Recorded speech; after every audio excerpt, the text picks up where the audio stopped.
تو اس بات کو سمجھنا ضروری ہے اور اہم ہے کہ حضور علیہ الصلوۃ والسلام کی ولادت کی آپ نے یہ آیت کہیں نہیں سنی ہوگی. میں آپ سے توجہ دلوانا چاہتا ہوں. سورہ حجر کی آیت نمبر 17 اور 18 میں وہ ذکر ہے جب حضور کے بارے میں کہ جب آپ کی ولادت ہوئی تو آسمان سے شیاطین کو خبریں آنا بند ہو گئیں اور اس پہ وہ پریشان ہوئے جس کو وہ ڈھونڈتے ہوئے پہنچے تھے. جو پچھلے ہم نے سورہ جن میں پڑھا تھا کہ حضور علیہ الصلوۃ والسلام کو جب انہوں نے پایا جب آپ طائف سے واپس آئے تھے. یہ بھی اسے اسی دور کا واقعہ ہے کہ جب انہوں نے حضور کا کلام سنا تو حضور کی طرف توجہ فرمائی اور پھر معراج کا واقعہ ہوا اس کے بعد. بہرحال اب اگلی آیت دیکھیے, یہ جیولوجیکل آیت ہے. اس آیت میں اللہ سبحانہ تعالیٰ فرماتے ہیں وَالْأَرْضَ مَدَدْنَاهَا وَأَلْقَيْنَا فِيهَا رَوَاسِيَ وَأَنبَتْنَا فِيهَا مِنْ كُلِّ شَيْءٍ مَوْزُونٍ. اب اس آیت کو سنیے. اللہ تعالیٰ فرما رہے ہیں زمین کو ہم نے پھیلا دیا. آپ نے سائنٹیفکلی ہم نے پڑھا کہ پلیٹ ٹیکٹونک موومنٹ کیا ہوتی ہے کہ جس سے زمین پھیل رہی ہے اور جس کو القریٰ کعبہ میں سب سے پہلے زمین کا وجود ہوا اور وہاں سے پھر زمین پھیلی. اللہ تعالیٰ قرآن میں بتا رہے ہیں حضور کے پاس یہ سائنس ٹیکنالوجی کی نالج نہیں تھی جو آج سائنس نے سمجھا ہے. اور آج بھی ہم دیکھتے ہیں پاکستان کے ساؤتھ میں سمندر میں ایک آئلینڈ ابھرتا ہے جب زمین کی پوزیشن چینج ہوتی ہے اور پھر وہ 2-3 سال رہ کر کے اور تھوڑے عرصے رہ کر کے غائب ہو جاتا ہے. اسی طرح سے ہم نے دیکھا ہے کہ آپ کے ہوائی کے قریب آئلینڈ جو ہے جس طرح سے بلڈ ہو رہے ہیں زمین سے نکل کر کے, تو اسی طرح اللہ تعالیٰ نے فرمایا زمین پہ لاوا نکل کر کے پھیلتا رہتا ہے. اس کو ہم نے پھیلایا. کسی کو کانسیپٹ نہیں تھا لاوا کیسے ہوتا ہے اور پہاڑ بنا کر رکھ دیے جس سے ان میں ایک سنجیدہ چیز اگائی اور ہر چیز جو ضرورت کے حساب سے تھی کل شیء موزون, یعنی جو جس کی ضرورت کے مطابق اس میں سے چیزیں اگائی. پہاڑ کا بنانے کا طریقہ یہ ہے کہ جس طرح سے بیان کیا گیا سائنس میں کہ زمین ایسی تھی جب زمین شیکنگ تھی انسٹیڈی تھی تو اس میں کیا ہوا اللہ سبحانہ تعالیٰ نے اس میں نیچے سے لاوا نکالا اور اسے پھٹ کر کے پہاڑ کی شیپ یہ ہو گئی. جب ایسی شیپ ہوئی تو اس کے اندر جو پہاڑ جمع ہوا تو زمین کے اندر جو ہے وہ ایک ایسے کیل کی طرح ٹھک گیا. جب وہ کیل کی طرح اس طرح سے پوزیشن میں ہے تو اس کو کہا گیا ہے کہ ہم نے زمین میں گاڑ دیا اور اس میں رکھ کر کے ایسا کیا کہ ارتھ بیلنس ہو گئی. یہ بہت بڑی سائنٹیفک انفارمیشن کی آیت ہے, آیت نمبر 19 سورہ حجر. اس پہ آپ اسٹڈی کریں, پوری جیولوجی آپ کو سمجھ میں آ جائے گی انشاءاللہ تعالیٰ. اور اللہ تعالیٰ نے پہاڑ بنا دیے تاکہ زمین کو اسٹیبل کرے تاکہ اس پہ مخلوق رہ سکے. یہ اللہ سبحانہ تعالیٰ کا بڑا کرم اور احسان ہے. اور پھر اللہ سبحانہ تعالیٰ نے فرمایا وَجَعَلْنَا لَكُمْ فِيهَا مَعِيشَةً وَمَن لَسْتُمْ بِهِ بِرَازِقِينَ. اور اس میں ہم نے تمہارے لیے ان لوگوں کے لیے جن کو تم روزی نہیں دیتے ان میں معاش کے سامان پیدا. یہ آپ غور کیجئے, تمام مخلوق کا رازق اللہ سبحانہ تعالیٰ ہے. اور یہ آیت میں اللہ سبحانہ تعالیٰ فرما رہے ہیں کہ تمہیں دیتے ہیں, زمین کے اوپر دیتے ہیں, زمین سے اوپر ہوا میں اڑنے والوں کا رزق دیتے ہیں, زمین پہ چلنے والوں کا رزق دیتے ہیں. زمین کے اندر بسنے والی مخلوق 1 انچ 2 انچ 4 انچ 5 انچ اور 1 فٹ اور کئی فٹ نیچے جو مخلوق زمین میں بند ہیں ان کو اللہ تعالیٰ رزق عطا فرماتے ہیں. جس طرح جڑوں سے پودوں کو پانی ملتا ہے اور میلوں اندر جانے والی کہا جائے کہ جڑیں ہوتی ہیں جن سے اللہ تعالیٰ رزق عطا فرماتے ہیں. یہ اللہ سبحانہ تعالیٰ نے بتایا کہ تم کو تو پتہ بھی نہیں. اور اب دیکھیے کہ ہم ایک مخلوق ہے جس کو زمین کے اندر جو زمین کے اندر رہتی ہے کھاد والی, ارتھ وارم ہوتے ہیں. ارتھ وارم کا کام کیا, مٹی کو کھا کر کے اور کھاد بنانا. وہ کھاد بناتا ہے. اور غلاظت جو فضلہ ہوتا ہے جانوروں کا اور انسان کا, اس سے بھی کھاد بنتی ہے. اب غور کریں کہ غلاظت سے بیج لگاؤ, اللہ تعالیٰ غلاظت سے ایک درخت نکال دیتے ہیں. یہ کتنی تفصیل ہے اس میں بیان کرنا چاہیں تو گھنٹے نکل جائیں گے. اللہ تعالیٰ فرماتے ہیں کہ ہم نے اس زمین کو پھیلا دیا, اس میں پہاڑ لگا دیے اور ان کے اندر ہم نے ہر ضرورت کی چیز ان میں سے نکالی. پہاڑوں کے اندر کوئلہ بھی ہے, پہاڑوں کے اندر کانے بھی ہیں, پہاڑوں کے اندر بہت ساری چیزیں اللہ تعالیٰ نے رکھی ہیں جو انسان اور دوسری مخلوق کے فائدے کی ہیں. اور پھر اس کے بعد ان میں ہم نے ہر وہ چیز رکھ دی جو کہ تم کو بھی روزی ملتی ہے اور ان کو بھی روزی ملتی ہے جن کا تمہارے سے لینا دینا بھی نہیں ہے, جبکہ اللہ تعالیٰ ان کا رازق ہے. اللہ سبحانہ و تعالیٰ ہمیں اس کو سمجھنے اور اس پہ عمل کرنے کی توفیق عطا فرمائے. آیت کو سنیے. بسم اللہ الرحمن الرحیم. وَالْأَرْضَ مَدَدْنَاهَا وَأَلْقَيْنَا فِيهَا رَوَاسِيَ وَأَنبَتْنَا فِيهَا مِن كُلِّ شَيْءٍ مَوْزُونٍ. اور زمین کو بھی ہم ہی نے پھیلایا اور اس پر پہاڑ بنا کر رکھ دیے اور اس میں ہر ایک سنجیدہ چیز اگائی. وَجَعَلْنَا لَكُمْ فِيهَا مَعَائِشَ وَمَن لَّسْتُمْ لَهُ بِرَازِقِينَ. اور ہم ہی نے تمہارے لیے اور ان لوگوں کے لیے جن کو تم روزی نہیں دیتے اس میں معاش کے سامان پیدا کیے. وَإِن مِّن شَيْءٍ إِلَّا عِندَنَا خَزَائِنُهُ وَمَا نُنَزِّلُهُ إِلَّا بِقَدَرٍ مَّعْلُومٍ. اور ہمارے ہاں ہر چیز کے خزانے ہیں اور ہم ان کو بمقدار مناسب اتارتے رہتے ہیں. اب اس بات کو اور سمجھ لیجیے. آیت نمبر 21 اللہ تعالیٰ فرماتے ہیں وَإِن مِّن شَيْءٍ إِلَّا عِندَنَا خَزَائِنُهُ وَمَا نُنَزِّلُهُ إِلَّا بِقَدَرٍ مَّعْلُومٍ. اللہ تعالیٰ خزانے نازل فرماتے ہیں آسمان سے، یعنی رزق جو ہے وہ اللہ تعالیٰ کے پاس ہے، اور اللہ تعالیٰ فرماتے ہیں ہمیں جس کو جتنا ضرورت ہوتی ہے مقدار سے عطا فرماتے ہیں۔ ایک مثال علماء کرام بیان فرماتے ہیں، اور یہ بڑی دل کو لگنے والی بات ہے کہ اللہ تعالیٰ نے کائنات میں ہر چیز کو اسی مناسبت سے رکھا جس کی ضرورت ہے۔ اس کی میں ایک مثال دوں، ہوا میں آکسیجن ہے، آکسیجن ہوا میں جو فضا جو ہماری ہے، اگر وہ آکسیجن 21% ہوتی ہے جو پتہ لگا ہے، اگر وہ 21% سے 20% ہو جائے انسان کا سانس لینا مشکل ہو جائے۔ انسان زندہ 21% تمام ہی جتنی اس میں نائٹروجن بھی ہے، کاربن ڈائی آکسائڈ بھی ہے، ہر چیز ہمارے جسم کے اندر ہمیں ہمارے وجود کے استعمال کے لیے یا وجود کے قائم رہنے کے لیے ہر وہ چیز اتنی ہے جتنی اس کی ضرورت ہے۔ تو جو 21% آکسیجن ہے اللہ تعالیٰ ہمیں بغیر کسی قیمت کے، بغیر کسی چارج کے عطا فرماتے ہیں، اور ہم اس سے کھاتے ہیں اور اس ہوا کو، سانس کو لیتے ہیں اور اللہ تعالیٰ کا شکر نہیں ادا کرتے ہیں۔ اس کے بعد آپ غور کیجئے کہ جسم کے اندر، غذائیت کے اندر، جب آپ نے بلڈ ٹیسٹ کرتے ہیں تو خون کے اندر ریڈ سیل جن کو کہا جاتا ہے، لال خلیے، اور وائٹ سیل جو ان کی مقدار اتنی ہے جتنی ہونی چاہیے۔ اگر زیادہ ہو جاتی ہے تو وہ خون کے جم جاتا ہے، کم ہو جاتی ہے تو جس کو ہم کہتے ہیں انیمیا ہو گیا ہے، جس کا خون کی کمی ہو گئی ہے، اور اگر وائٹ سیل زیادہ بڑھ جائیں تو ان سے لیوکیمیا ہو جاتا ہے، وہ بھی جان کے لیے مضر ہے، اور اگر کم ہو جائیں تو وہ بھی جان کے لیے پریشانی کا باعث ہے، کیونکہ دفاع نہیں رہتا۔ پلیٹلیٹ ایک چیز ہوتی ہے جس کا آپ نے سنا ہوگا، وہ نواز شریف کا کیس ہوا نا، پلیٹلیٹ کا دنیا کو بیوقوف بناتے ہیں، ڈاکٹروں کو نہیں بنا سکتے۔ وہ کہتے ہیں جی ان کے پلیٹلیٹ کم ہو گئے تھے، خیر وہ ہمارا مسئلہ نہیں ہے۔ اگر زیادہ ہو جائیں تو وہ بھی ایک کینسر ہوتا ہے، جب کم ہو جائیں تو انسان کے جسم سے خون بہنے لگتا ہے۔ تو یعنی آپ غور کریں، اللہ تعالیٰ نے ہر چیز کو اتنی مقدار میں رکھا ہے جو اس کی ضرورت ہے۔ یہ جسم کے اندر کا معاملہ ہے، جسم کے اندر تو اندھیرا ہے، باہر دیکھتی ہے آنکھوں سے، اگر آنکھوں میں روشنی نہ ہو تو ہمیں کچھ بھی نہ دیکھیں، لیکن اندر تو کوئی نہیں دیکھ رہا۔ اللہ تعالیٰ نے بالکل پرفیکٹ ریشو کے حساب سے دل کا، بلڈ پریشر کا، خون کا بننا، جسم کا بڑھنا، ہارمون کا نکلنا، تمام جسمانی جو وجود ہے اس کو ہر چیز مقدار کے ساتھ رکھا ہے۔ کوئی چیز زیادہ نہیں ہے، کوئی چیز کم نہیں ہے۔ جب کبھی زیادہ کم ہو جاتی ہے تو وہ مرض بن جاتا ہے۔ اسی طرح سے اب ہمارے استعمال کی اشیاء میں آ جائیں، انسان کی غذا کے لیے اللہ تعالیٰ نے سانس، تو میں نے آپ کو ایک ذکر کیا، یعنی ہر چیز اللہ کا دیا ہوا رزق ہے۔ والدین دو ہی رکھے ہیں، بچے کو اس کی ضرورت ہوتی ہے۔ ایک والدین سے کوئی اطلاع جائے تو بچے کی شخصیت میں بڑا اثر پڑتا ہے، لیکن اللہ تعالیٰ خیر الرازقین ہے۔ اللہ تعالیٰ نے غذا کے استعمال کے لیے انسان کی مین، ساری دنیا میں کھائے جانے والی غذا سب سے زیادہ گندم ہے، تو گندم کو اتنی مقدار میں رکھا ہے کہ ایک پودے سے 100 کی وہ نکلتی ہے ایک بالی سے، اور اس سے بڑھتی ہیں۔ لیکن گوشت ہم اتنا نہیں کھاتے جتنا، نہ ہم کھا سکتے ہیں جتنا ہم گندم کھاتے ہیں۔ تو گوشت جانور جو ہیں اتنی مقدار میں رکھیں، بکرا، گائے، بھینس۔ آپ نے کبھی نہیں سنا کہ جناب انسانیت 6-7 ارب آبادی ہو گئی لیکن گوشت کی کمی ہو گئی، لوگ گوشت قیمتیں یوں بڑھا دی گئی ہیں کہ وہ تو کاروبار ہے، لیکن حقیقت میں نہ گندم کی کمی ہوئی ہے، نہ اناج کی کمی ہوئی ہے، نہ چاول کی کمی ہوئی ہے۔ دنیا میں اتنا کھانا بنتا ہے، امریکہ میں تو ٹنوں کے حساب سے تو سمندر میں بہا دیتے ہیں، کیونکہ غذائیت کو قابو میں رکھنا پڑتا ہے، قیمتوں کو۔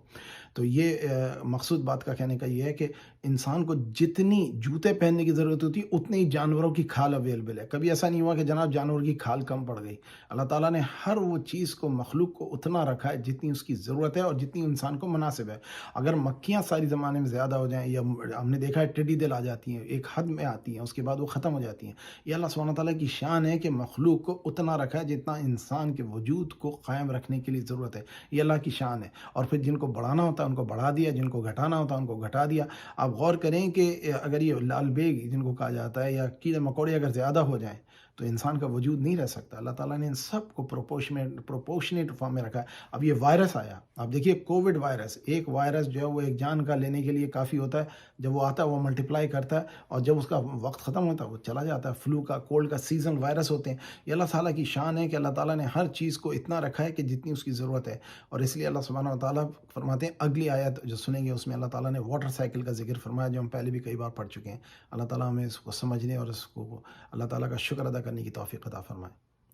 آدمی کو 2 ہی آنکھیں دی ہیں، چہرہ اس کا اتنا ہی مناسب بنایا گا، جسم پہ 3 آنکھیں ہوں تو خوبصورت نہ لگے، ایک آنکھ کم ہو جائے تو بے عیبدار ہو جائے، ناک کے 2 نتھیں رکھیں جس سے سانس لے، منہ ایک ہی رکھا ہے ورنہ ایک ادھر سے بول رہا ہوتا ہے ایک ادھر سے بول رہا ہوتا ہے۔ یہ اللہ کی شان ہے، لیکن سننے کے لیے 2 کان رکھیں، اس لیے کہا گیا سنو زیادہ بولو کم، کیونکہ زبان سے ایک ہی بولا جاتا ہے۔ اور ان زبان کی حفاظت کے لیے 32 دانت رکھیں۔ آپ غور کیجئے کہ ان 32 دانتوں کو اتنا صحیح بنایا کہ آپ چبا سکتے ہیں، کھا سکتے ہیں، اور اپنی زندگی کا وجود کو قائم کر سکتے ہیں۔ سبحان اللہ، شان ہے اللہ تبارک تعالیٰ کی کہ اللہ تعالیٰ نے انسان کے جسم میں ہر اعضاء کو اتنا پرفیکٹ رکھا ہے کہ اگر وہ اپنی جگہ نہ ہوتا تو وہ چیز کی خوبصورتی اس میں ختم ہو جاتی۔ اگلی آیت سنیے۔ وأرسلنا الرياح لواقح فأنزلنا من السماء ماء فأسقيناكموه وما أنتم له بخازنين. اور ہم ہی ہوائیں چلاتے ہیں جو بادلوں کے پانی سے بھری ہوئی ہوتی ہیں، اور ہم ہی آسمان سے مہر برساتے ہیں، اور ہم ہی تم کو اس کا پانی پلاتے ہیں، اور تم تو اس کا خزانہ نہیں رکھتے. وَإِنَّا لَنَحْنُ نُحْيِي وَنُمِيتُ وَنَحْنُ الْوَارِثُونَ. اور ہم ہی حیات بخشتے اور ہم ہی موت دیتے ہیں، اور ہم ہی سب کے وارث مالک ہیں. وَلَقَدْ عَلِمْنَا الْمُسْتَقْدِمِينَ مِنكُمْ وَلَقَدْ عَلِمْنَا الْمُسْتَأْخِرِينَ. اور جو لوگ تم میں پہلے گزر چکے ہیں ہم کو معلوم ہیں، اور جو پیچھے آنے والے ہیں وہ بھی ہم کو معلوم ہیں. وَإِنَّ رَبَّكَ هُوَ يَحْشُرُهُمْ إِنَّهُ حَكِيمٌ عَلِيمٌ. اور تمہارا پروردگار قیامت کے دن ان سب کو جمع کرے گا، وہ بڑا دانا اور خبردار ہے. اب ان آیاتوں کو سمجھنے سے اللہ تعالیٰ ہماری ہدایت فرمائے. اللہ تعالیٰ فرماتے ہیں کہ خزانے سارے اللہ تعالیٰ کے پاس ہیں اور مقدار کے مطابق ہر چیز کو مناسب سمجھتے ہوئے نازل کیا جاتا ہے. اگلی آیت میں اللہ تعالیٰ فرماتے ہیں کہ اللہ تعالیٰ ہوائیں چلاتے ہیں جو بادلوں کو لے کر پھرتی ہیں. جیسے کہ اب واٹر سائیکل سمجھ میں آئی ہے آج سائنس کے دور میں کہ زمین پہ 97% پانی ہے، لیکن ہماری ضرورت کے مطابق جو ضرورت ہے وہ 3% ہے. اس 3% میں سے 2.5% استعمال ہوتا ہے، باقی جو ہے وہ ایسا ہے جو اب استعمال نہیں ہو سکتا. اس 2.5% پانی کے لیے ساری دنیا میں کوئی انسان پیاس سے نہیں مرتا. اللہ تعالیٰ کی شان ہے. دیکھیے اتنا ہی دیا جتنی ضرورت ہے، اور انسان ضائع بھی کر رہا تھا، اور اس لیے ہمیں کہا گیا ہے ضائع مت کرو. اور پھر اس کے بعد فرمایا کہ جو واٹر سائیکل ہوتا ہے کہ پانی جو ہے سمندری پانی پی نہیں سکتے، اللہ تعالیٰ اس کو ایواپوریٹ کر کے پانی کو پورے بخارات بن جاتے ہیں، وہ اوپر جاتے ہیں، بادلوں پہ کنڈنسیشن ہو کر کے بادل بنتے ہیں، بادلوں کو پھر ہوائیں لے کر کے چلتی ہیں، پھر ہواؤں کے ساتھ آگے وہ چل کر کے وہ پہنچائے جاتے ہیں جہاں جہاں اللہ تعالیٰ چاہتے ہیں، وہاں وہاں اتنی بارش ہوتی ہے. ابھی آپ نے دیکھا ہوگا مجھے کچھ ویڈیو آئی ہیں انڈیا میں جو بہت شدید اس وقت بارش ہو رہی ہے اور وہاں کی املاک تباہ ہو رہی ہیں.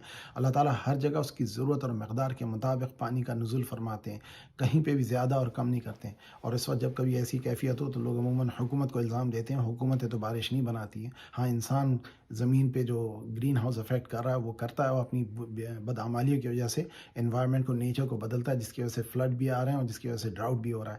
اللہ تعالیٰ ہمیں اس پر عمل کرنے کی توفیق عطا فرمائے. مقدار کے مطابق کیا جائے. انسان نے دنیا کو کاروبار بنا لیا، ہر چیز نفع نقصان مالی دیکھا جاتا ہے جو کہ ایک وقت کے لیے ہوتا ہے. تو اللہ سبحانہ تعالیٰ فرماتے ہیں کہ ہم ہی ہیں جو زندگی دینے والے ہیں اور موت دینے والے ہیں، اور ہم ہی ہیں جو اس کائنات کے وارث ہیں. اب آپ دیکھیے وارث کا ایک مسئلہ میں سمجھا دوں آپ کو.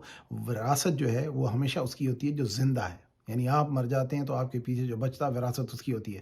اگر کوئی انسان اس کے بچے مر جائیں اس کی زندگی سے پہلے، یا اس کے وہ بچے مر جائیں کئی ایک میں سے، تو اس بچے کو وراثت نہیں ملتی. والدین حیات ہیں تو وراثت لیں گے، والدین مر گئے تو وراثت نہیں ہوتی. اسی طرح بیوی حیات ہے تو وراثت میں ہے، اگر بیوی حیات اس کو وراثت مال میں ملے گی ورنہ نہیں. اللہ تعالیٰ نے اس طرف ایک لطیف اشارہ فرمایا ہے کہ ہم ہی ہیں کائنات کی ہر چیز کے. لوگ کروڑوں اور اربوں کا مال جمع کر لیں، وراثت اللہ کی ہے، کیونکہ ایک نہ ایک دن سب مر جائیں گے اور قیامت کے دن سب کے اللہ کے سامنے پیش ہوں گے، اور اللہ تعالیٰ اس کی وارث ہیں ہر مال کے، ہر عمل کے. تو جب ہم اللہ تعالیٰ کی راہ میں خرچ کرتے ہیں، اللہ کی راہ میں دیتے ہیں، تو ہم کسی پہ احسان نہیں کرتے ہیں. ہم اللہ تعالیٰ کا عطا کیا ہوا مال ہے، وہ اللہ کی راہ میں اللہ کے نام پر ایک اس کا حصہ 2.5% دیتے ہیں. اور جب صدقات خیرات کرتے ہیں تو اللہ تعالیٰ کسی کا قرضہ نہیں رکھتا. اللہ نے ہمارے لیے جو مقدر کر دیا ہے وہ ہم کو دے گا، اور ہمارے مرنے تک کہ وہ رہے گا، اور ہمارے اگلے آنے والوں کے لیے جتنا ہوگا وہی رہے گا. یہ لوگ سمجھتے ہیں کہ یہ ایمان سے بڑھ کر کے جناب ہم اتنا مال کما لیں گے، چوری سے جھوٹ سے کما لیں گے. اللہ تعالیٰ نے فرمایا تم 1 کروڑ کماؤ گے، 2 کروڑ کماؤ گے، 1 ارب کماؤ گے، 2 ارب کماؤ گے، حرام کماؤ گے تو یہ تم کو اگلی آنے والی نسلوں کے لیے پریشانی بنے گا، تمہارے لیے پریشانی بنے گا. لیکن اگر حلال کماؤ گے تو آنے والے قیامت تک کے لیے تمہارے لیے خیر و برکت کا باعث بنے گا. یہ ایک بڑی اہم سی، ایک لطیف سی بات ہے جو میں چاہ رہا تھا کہ توجہ فرما دوں. اللہ تعالیٰ ہم کو اس پہ سمجھنے اور اس پہ عمل کرنے کی توفیق عطا فرمائے. اور اللہ تعالیٰ جانتے ہیں کہ تم سے پہلے جو گزر چکے ہیں، تمہارے بعد جو آنے والے ہیں، اور جو اس وقت کائنات میں جو زندہ حیات اور مخلوق بستی ہے، اس میں انسان جتنے بھی ہیں ہر ایک کو اللہ تعالیٰ جانتے ہیں. اللہ تعالیٰ اس سے ناواقف نہیں ہے، اور قیامت کے دن اللہ تعالیٰ ان سب کو جمع کریں گے. وَإِنَّ رَبَّكَ هُوَ يَحْشُرُهُمْ إِنَّهُ حَكِيمٌ عَلِيمٌ. اللہ تعالیٰ ان کو سب کو جمع کریں گے. اللہ تعالیٰ حکیم اور علیم ہے. اب اگلی آیات جو آنے والی ہیں اس میں اللہ تعالیٰ نے آدم علیہ السلام کا ذکر فرمایا اور شیطان کا مکالمہ فرمایا. اس کے بارے میں بات کرنا چاہتا ہوں، لیکن میرا خیال ہے پہلے آیات کو پڑھ لیا جائے، اور اس کے بعد شیطان کا ذکر ہے کہ شیطان جو تھا انسان کے بننے سے پہلے اللہ تعالیٰ نے سب سے پہلے نور سے فرشتے پر تخلیق فرمائے، پھر اس کے بعد آگ کی ایک لو سے، اس کے دھوئیں سے جنات تخلیق فرمائے، اور پھر مٹی سے، جو کہ اس میں ذکر، اس آیت میں ذکر ہے، جو ایسی مٹی جو کھنکھناتی ہوئی، یعنی جن سے آپ دیکھتے ہیں نا برتن بناتے ہیں مٹکے اور قسم کے، جن میں سے آواز اور کھنکھناہٹ ہوتی ہے، تو یہ خاص مٹی سے اللہ تعالیٰ نے اس کا ایک حصہ بنایا. اور پھر اللہ تعالیٰ نے جب آدم علیہ السلام کو تخلیق فرمانا چاہا تو زمین کے ہر حصے سے مٹی کا ایک حصہ لیا، جسی وجہ سے لوگوں کی رنگت کچھ کی ہلکی ہوتی ہے، کچھ کی گہری ہوتی ہے، کچھ کی سیاہ ہوتی ہے. یہ اللہ تعالیٰ نے اس تمام خوبیاں آدم علیہ السلام کی ڈی این اے میں رکھی جب اللہ تعالیٰ نے تخلیق فرمایا. اور شیطان جو تھے جب دنیا میں تھے، تو اس واقعے کو سمجھ لیں کہ جبرائیل علیہ السلام کو اللہ تعالیٰ نے بھیجا جب انہوں نے شر دنیا زمین پہ، جب انسانوں کی وجود سے پہلے جنات نے جب حکومت کی تو انہوں نے شیطان یعنی شر اور خوریزی بڑھا دی. تو اللہ تعالیٰ نے شیطان کو ختم کرنے کے لیے اور جنات کی حکومت کو ختم کرنے کے لیے ملائکہ کو حضرت جبرائیل کی سرداری میں بھیجا. انہوں نے تمام جنات کو قتل فرما دیا جو شیاطین تھے. ان میں سے ایک جو بچا تھا وہ تھا عزازیل. عزازیل جو تھا وہ چھوٹا شیطان تھا، اس کو اللہ تعالیٰ نے تربیت فرمایا اور اس کو اعزاز ملا، اور اس کو، وہ تو زمین کے وارث تھے اور ہم سے پہلے، انسانوں سے پہلے، تو اس کے ذہن میں یہ خیال تھا کہ شاید وہ اب زمین پہ حکمران بنے گا. جب آدم علیہ السلام کی تخلیق ہوئی تو اس نے اللہ تعالیٰ سے بدتمیزی کی، اللہ تعالیٰ کا حکم نہیں مانا. اس کا ایک ہی گناہ تھا کہ اللہ تعالیٰ کا حکم نہیں مانا. دوسرا گناہ اس کا یہ تھا کہ نبی کی شان میں گستاخی کی تھی. یہ دو چیزوں نے اس کو، معلم تھا فرشتوں کا، ہر کائنات کی ہر جگہ سجدہ کرتا تھا، عبادت کرتا تھا، اللہ تعالیٰ کا مقرب تھا، لیکن ایک چیز سے اس نے تکبر کیا کہ میں آگ سے بنا ہوں، یہ مٹی سے بنا ہوا ہے، میں اللہ کو تو یہ سجدہ کرتا ہوں، میں اس کمتر مخلوق کو سجدہ کیسے کر سکتا ہوں. تو انبیاء علیہم السلام کی شان میں اور انسان کے کسی بھی بزرگ کی شان میں بے ادبی کرنا اسلام کا حصہ نہیں ہے، اور اس میں ہمیں احتیاط کرنا چاہیے. اللہ تعالیٰ نے فرما دیا ہے کہ میرے محبوبین کو تم نے بے ادبی کی تو تمہاری نمازیں، روزے اور عبادات، صدقات سب تمہارے منہ پہ دے ماروں گا، تو مجھے کسی کی ضرورت نہیں. تو یہ ایک بہت بڑی اہم بات ہے، اس بات کو سمجھنا کہ ادب با ادب با نصیب، بے ادب بد نصیب. تو اس آیت کو سنیے، انشاءاللہ اس میں بہت ساری تفصیلات ہیں، گھنٹوں گھنٹوں اس پہ کلام ہو سکتا ہے. بسم اللہ الرحمن الرحیم. وَلَقَدْ خَلَقْنَا الْإِنسَانَ مِنْ صَلْصَالٍ مِّنْ حَمَإٍ مَّسْنُونٍ، اور ہم نے انسان کو کھنکھناتے سڑے ہوئے گارے سے پیدا کیا ہے. وَالْجَانَّ خَلَقْنَاهُ مِنْ قَبْلُ مِنْ نَارِ السَّمُومِ، انہوں کو اس سے بھی پہلے بے دھوئیں کی آگ سے پیدا کیا تھا.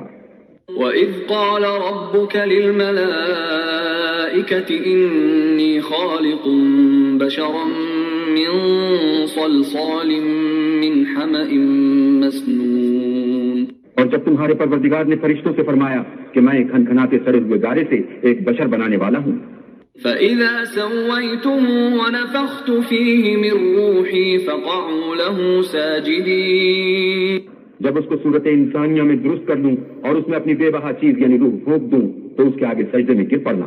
فَسَجَدَ الْمَلَائِكَةُ كُلُّهُمْ أَجْمَعُونَ، فرشتے تو سب کے سب سجدے میں گر پڑے إِلَّا. اس آیت کو سمجھ لیں. اللہ تعالیٰ نے ایک چیز فرمائی جو کہ آیت نمبر 29 میں ہے سورہ الحجر کی، کہ اللہ تعالیٰ نے فرمایا فَإِذَا سَوَّيْتُ، جب آدم کی تخلیق کا ذکر فرمایا تو تمام فرشتوں اور تمام مخلوق کو، جو کہ فرشتے اور جنات تھے، ان کو جمع فرمایا اور فرمایا کہ جب میں اس مخلوق کو جو خلیفہ بنانے والا ہوں، جب یہ بنا دوں، تب سوئی تو اس کو مکمل کر لوں، اس کو صحیح صورت میں بنا دوں، یعنی مکمل کر لوں. تو پھر اس میں جب میں اپنی نفخت فیہ من روحی، جب میں اپنی طرف سے بے بہا چیز یعنی روح پھونک دوں. اب روح کو اگر پھونک دیا جائے تو اس کا یہ، جیسے لوگ کہتے ہیں نا کہ اللہ کا نور کہنا شرک ہے، اللہ نے روح پھونک دی تو اس کا مطلب آدم جو اللہ کا نعوذ باللہ روح کا حصہ ہو گیا. نعوذ باللہ، ایسی بات نہیں. اللہ تعالیٰ نے تخلیق فرمائی یہ چیزیں. اللہ تعالیٰ کے روح سے مطلب یہ کہ خاص روح، جانوروں میں بھی روح ہے، ہر مخلوق میں روح ہے، ہر مخلوق کو اللہ تعالیٰ نے جو اس کے مطابق روح عطا فرمائی ہے، لیکن انسان کی روح جو ہے یہ خاص روح ہے جو اللہ تعالیٰ نے دی. حضرت عیسیٰ علیہ السلام کی روح میں بھی ایک خاص روح تھی. روح انسانی روح میں عیسیٰ علیہ السلام کی روح بھی خاص ہے. تو اللہ تعالیٰ نے جس کو جو دینا چاہتا ہے، اللہ تعالیٰ رازق مالک ہے، جس کو جو دینا چاہے دے دیں گے. تو اللہ تعالیٰ نے ایک خاص روح پھونکی ہے جو کہ کبھی مرے گی نہیں. انسان مرتا ہے تو روح اللہ تعالیٰ کی طرف چلی جاتی ہے اور زمین میں مٹی چلی جاتی، جسم مٹی میں مل جاتا ہے. اس بات کو سمجھنا ہے کہ روح جو ہے یہ روح اللہ کا حصہ نہیں ہے، اللہ کی تخلیق ہے، اللہ کا امر ہے. یسألونک عن الروح قل روح من امر ربی، اللہ کے روح جو ہے وہ اللہ کا امر ہے. تو اللہ تعالیٰ نے جب روح پھونکی آدم علیہ السلام میں تو وہ انسانی وجود میں زندگی آ گئی. تو اس بات کو ذرا سمجھ لیں, اس بات کو بڑی اچھی طرح سے سمجھنا چاہیے. پھر اللہ تعالیٰ نے جب سجدے کو لکھا, تمام نے سجدہ کیا سوائے ابلیس نے. ابلیس کا مطلب یہ ہوتا ہے ابالیس. ابا کا مطلب ہوتا ہے بابا, باپ. لیس کا مطلب ہوتا ہے بے امید, یعنی جس کو امید نہ ہو. اللہ تعالیٰ نے اس کا نام یہاں پہ عزازیل, ابلیس, شیطان اور اس طرح کے ناموں سے اس کو اللہ تعالیٰ نے یاد فرمایا قرآن میں. اب اس آیت کو سنیں کہ اس نے منع کیا, اور منع کرنے کی وجہ سجدہ کرنے کی ایک ہی اس نے گناہ کیا تھا اپنی وجود میں, لیکن اس کے بعد اس نے ایک جو غلطی کی کہ گناہ کرنے کے بعد اس نے بجائے اس کے کہ وہ اللہ تعالیٰ توبہ کرتا, استغفار کرتا, اپنے گناہ کی معافی مانگتا, اس نے اللہ تعالیٰ سے بحث شروع اور تکرار شروع کر دی. اور یہ تکرار کرنے کی وجہ سے وہ اللہ تعالیٰ کی یہاں سے راندہ درگاہ ہو گیا. اور انسان کا وجود جو ہے, انسان خطا کرے, مخلوق خطا کرے, تو اس کو چاہیے کہ وہ اللہ تعالیٰ سے توبہ کر لے. توبہ کر لینے سے کوئی کمی نہیں ہوتی, عزت میں گری نہیں آتی. انسان جو ہے اللہ تعالیٰ سے توبہ اور استغفار کرنے سے ایکچولی فضیلت پاتا ہے, اللہ تعالیٰ اس سے اس کی معافی فرما دیتے ہیں. تو اس بات کو بہت اہم ہے, سمجھ لیا جائے.